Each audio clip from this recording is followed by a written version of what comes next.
Hi home searchers! Join me as we explore this modern Asian house here in Executive Village, BF Homes Parañaque. But before we start, magpapakilala muna ako. My name is Eva. I'm your friendly licensed real estate broker. At samahan niyo na ako. Mag-house tour na tayo dito.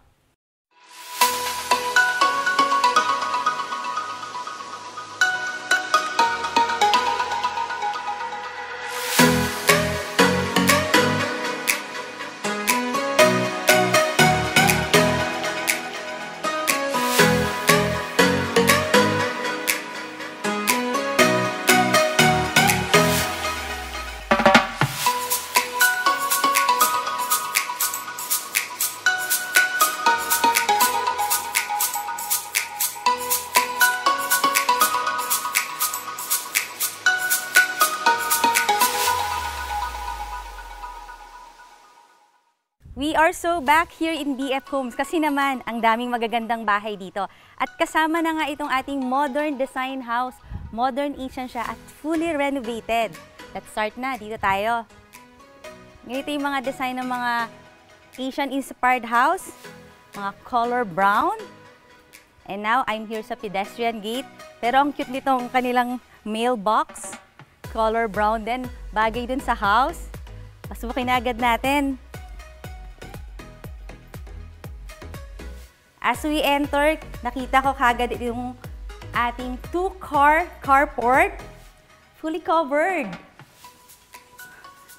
Maluwag din siya. Kasyang-kasya yung mga SUV natin, yung mga van. Ayan, makikita nyo, malawak yung ating parking. At dito sa side na to, meron tayong service gate papunta sa ating utility kitchen.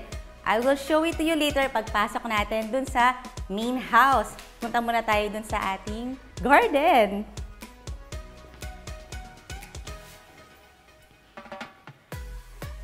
Meron tayo ditong pocket garden or front yard. Kaya kung may mga kids kayo, pwede sila rito mag-play. This is a single detached house.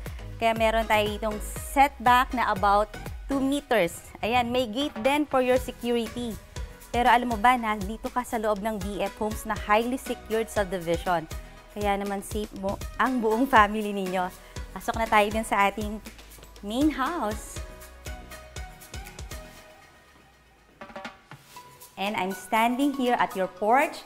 Fully covered din siya. Kaya naman ang advantage nito, kung galing ka sa parking, immediately punta ka na dito, hindi ka mababasa ng ulan or hindi ka rin maiinitan. Ito na yung ating main door. Pero bago ko ipakita ang loob ng ating house, syempre visit niyo muna yung ating website na www.homesearch.ph para naman makita niyo yung full details ito at mga pictures.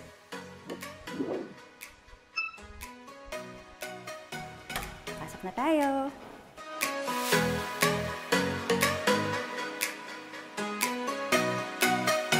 And welcome to your future home here in BF Homes Parañaque.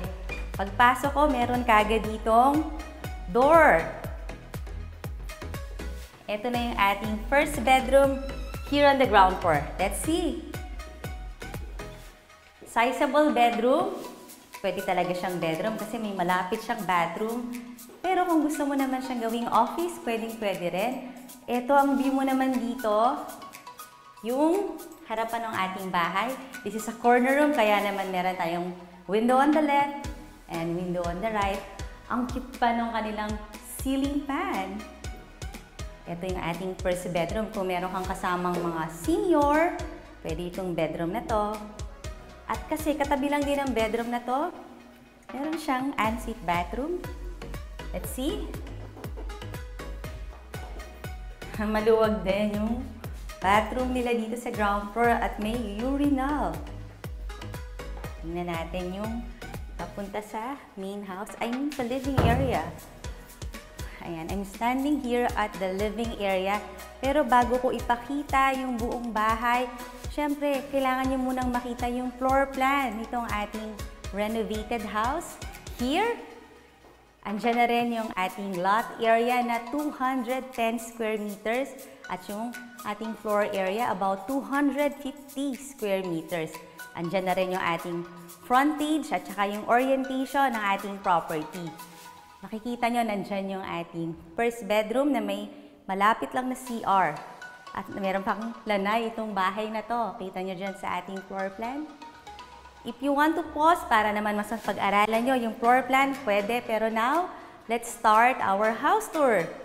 Nandito tayo sa ating living area na may malaking window. This is our panoramic window. Open floor plan ito. Kaya naman, ito yung ating living area. Ito naman yung ating dining area. Kaya bagay na bagay ito dun sa mga families na medyo maliliit pa yung mga kids para naman nakikita niyo yung mga kids ninyo. At ito nga, meron tayo ditong access papunta sa lanay. Let's see. Covered yung ating lanay. At kanina nagpunta ako dito. Nung nakita nyo ako dun sa may gate, ito rin yung ating garden. Malawak pa siya. Kaya naman, pag may bata, talagang ma-enjoy nila itong ating garden. Nakatabing-katabi lang ng ating covered lanay na wrap around. Kasi meron pa dito sa side na to. Pag tinignan nyo sa floor plan, nakita nyo malawak yung ating covered lanay. Ito naman, may access ulit tayo dito sa ating dining area. At kung nakikita nyo itong nasa likuran ko, itong bahay na to, meron silang utility place para, alam mo na, sa mga damit. Ang daming ganito. Ayan. So, punta naman tayo ulit. Dito na ako papasok. Going to the dining area. Ang luwag ng ating dining area. Ito yung advantage talaga ng combined living dining area. Kitang-kita mo na agad yung buong bahay. Alam mo ang nagaganap sa loob ng iyong ground floor. Ito naman, nandito na ako ngayon sa iyong kitchen. At na-appreciate ko itong ating center island. This is granite, salt and pepper. Ito yung sa rep. Kung meron kang double rep, ito yung space mo doon. Ito na yung kitchen natin. Para sa akin, compact itong bahay na to. At ang dami niyang spaces. So, kagaya nito, ang dami mong mga storage. Mga cabinets, cupboards. This is also granite. Itong ating countertop. Ito yung ating sink. Double sink din siya. Meron tayong movable faucet. At syempre, marami talagang cupboards. Pag nandito ka at magpe-prepare ka ng food, ito yung place mo to prepare your food. Ang dami mo rin ditong mga cabinets. Silipin ko lang. Malaki din siya ha.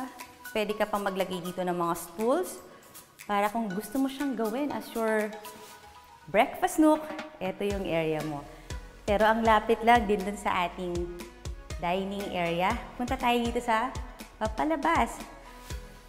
Pero nakita ko meron ditong storage. Ang laki, kasya ako. Try kong pumasok. Ayan, kasya nga ako. Ang laki pa nito. This is under the stairs. Kung marami kang mga gamit, kasyang-kasya dito ah. May ilaw pa siya. At meron na namang door here that leads to the service kitchen. Tingnan natin. Malaki din ha. Yung ating service kitchen. Punta tayo ngayon dun sa helper's room. Naalala nyo kanina yung sinabi kong meron tayong service gate? Nakalock lang kaya hindi ako nakadaan dito kanina. Pero ito naman yung papunta sa ating two-car carport. At ito yung way natin papunta sa ating helper's room. Ayan, malaki yung helpers. Pwede dito dalawang helper at meron na siyang bunk bed. Tapos, meron din sila syempleng own bathroom. Ayan. Balikan natin tong side. Kung nasa ng ating utility area, this is fully covered. Kung napansin nyo, meron na tayo ditong roofing. Tapos, syempre, tiled yung ating buong flooring dito para pwedeng-pwede ka talagang maglinis, gawin ang iyong mga things to do. At there's another door.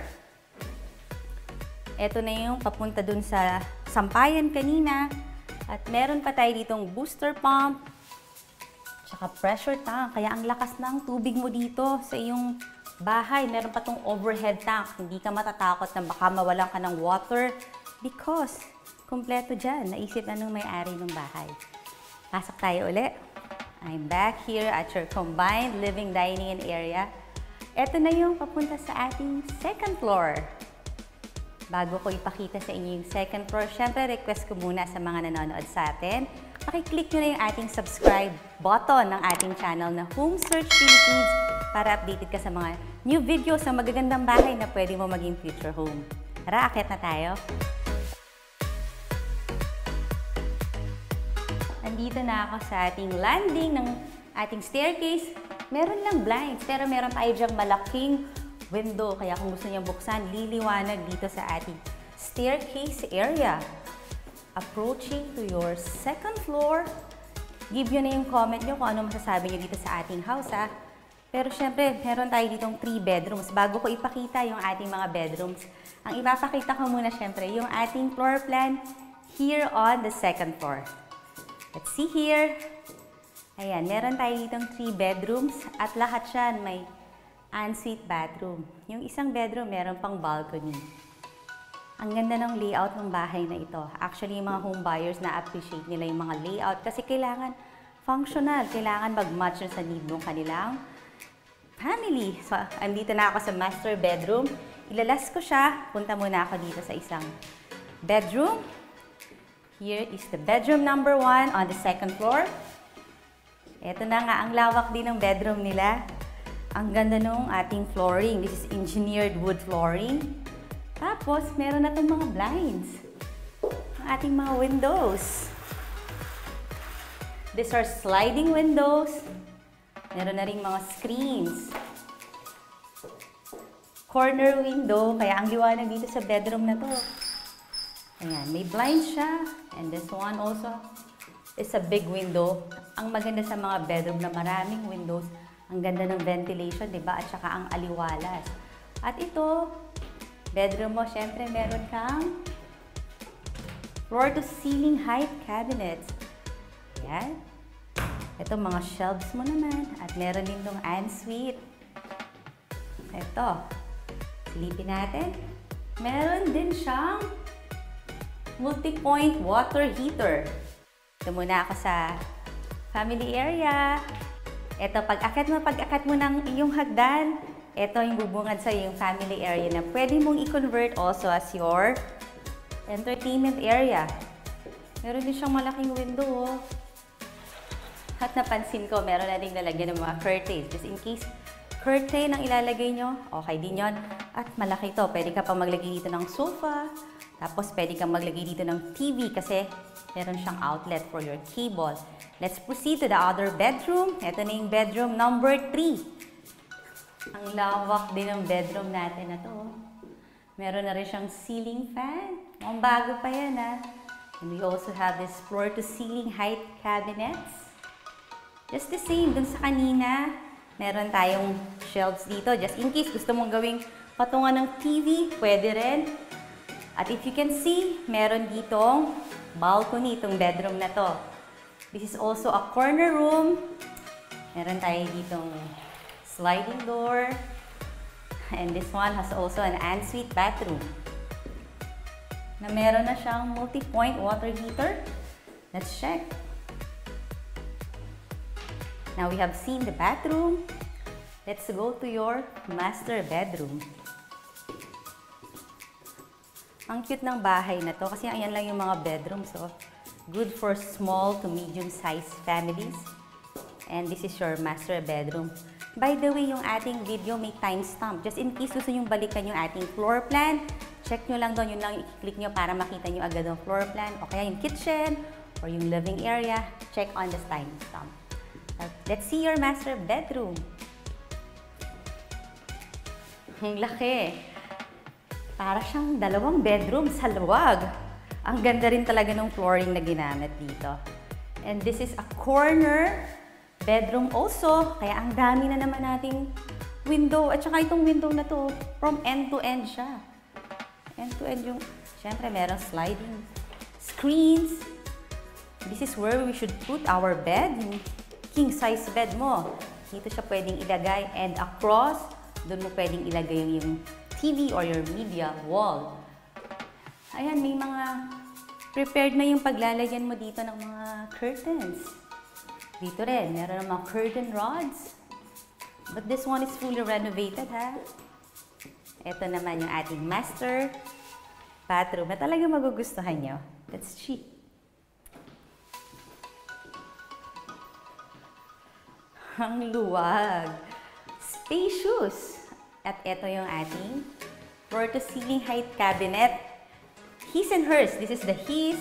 And of course, this is the hers. Yung pinaka malaking cabinet. May mga drawers. Cabinets. Pwede ka pang maglagay dito ng upuan. Lagyan ng mga damit habang nagpapalit. At ito naman yung ating bath area. We have our water closet. And we also have, of course, yung ating lavatory. Enclosed yung ating shower area. Meron tayo ditong rain shower. Ito, additional area pa to. Pwede rin siyang gawing his and her shower. Kasi may shower doon. Kasi ito may water heater. At napaka-aliwalas or napakaliwanag ng ating bathroom because of this window. Pero kung gusto mo naman medyo private, although frosted na siya, yung color ng ating glass. Ayan. Meron ka pa ditong blind. So, ayan. Kung gusto mo talagang very private ang iyong bathroom, you just have to close this blind. Nagustuhan mo ba yung ganong kalaking bathroom? Ako, crush na crush ko yung mga ganong kalalaking bathroom. Well, I want you to click this subscribe channel para marami pa kayong makita magagandang bahay. At click nyo na para sa ating latest video. At syempre, ito yung ating similar video. Kaya keep on watching. I'll see you on the next video, Home Searchers. Thank you!